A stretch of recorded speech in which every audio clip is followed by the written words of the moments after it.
আমরা কোনো ব্যাগেরও সন্ধান হয় না, এখন পর্যন্ত বাচ্চারও কোনো সন্ধান পাইতেছি না। তার আম্মার অবস্থা ভালো না, একটু পরপর বলে আমার মনির আইনা দাও তোমরা, যেখান থেকেই পারো কিছু একটা, ওর ব্যাগ ডইলো আইনা দাও আমাদের কাছে। তার একটা খাতা পাওয়া গেছে রাইসা নামে, রোল নাম্বারও মিলছে 20-10। আমরা কালকে আমার মেয়ে কেজি ওয়ানে পড়ে, তা আমার মেয়ের ছুটি হয় 11টায় বাসায় নিয়ে যাওয়ার পর একটা শব্দ হয়, তখন স্কুল থেকে আমাদের কাছে একটা ফোন যায়, তা আপনাদের বাচ্চা থাকলে এসে নিয়ে যান। তখন আমি বাইরে নিয়ে বাসায় আসি, যেহেতু তার মেয়ের ছুটি হওয়ার পরে কোচিংয়ে পড়ে। আমরা আসলাম ঘটনার 5 মিনিটের মধ্যে। আসার পরে আয়সা দিয়ে আগুন জ্বলতেছে, ফায়ার সার্ভিস আগুন নিবানোর চেষ্টা করতেছে।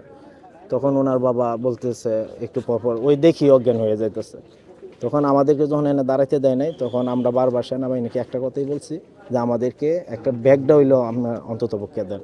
তা আমরা কোনো ব্যাগেরও সন্ধান হয় না, এখন পর্যন্ত বাচ্চারও কোনো সন্ধান পাইতেছি না। আমরা কিচেনে খুঁজেছি, মনসুর আলীতে খুঁজেছি, সিএসএমে খুঁজছি, বাংলাদেশ মেডিকেলে খুঁজছি, বার্ড ইউনিট একটা রাইসা নামে 28 নাম্বার, একটা সেনাবাহিনী থেকে তথ্য নিয়ে 28 নাম্বারে 7তলা ফ্লোরে যায় দিই। রাইসার নাম ঠিক আছে, কিন্তু ওই রাইসা 4-এ পড়ে, আর আমাদের রাইসা হলো 3-তে পড়ে। আমরা এখন পর্যন্ত কোনো খোঁজ পাই নাই, আজও আয়সা এখানে খুঁজতেছি তার কোনো চিহ্ন পাওয়া যায় কি না। অবশেষে তার একটা খাতা পাওয়া গেছে রাইসা নামে, রোল নাম্বারও মিলছে 20-10। তার বাবার অবস্থা ভালো না, একটু পরপর অজ্ঞান হয়ে যায়। আমি কোনোরকম বাসায় রেখে এখানে আসছি। তার আম্মার অবস্থা ভালো না, একটু পরপর বলে আমার মনির আইনা দাও তোমরা, যেখান থেকেই পারো কিছু একটা, ওর ব্যাগ ডইলো আইনা দাও আমাদের কাছে। কিন্তু তার ব্যাগটা ডায়েরির অবস্থা দেখে মনে হইতেছে না যে ব্যাগটা অক্ষত আছে।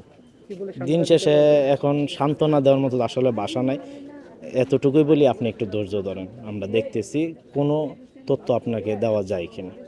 ওই একটা খাতা পাওয়া গেছে আর কি, আর কিছু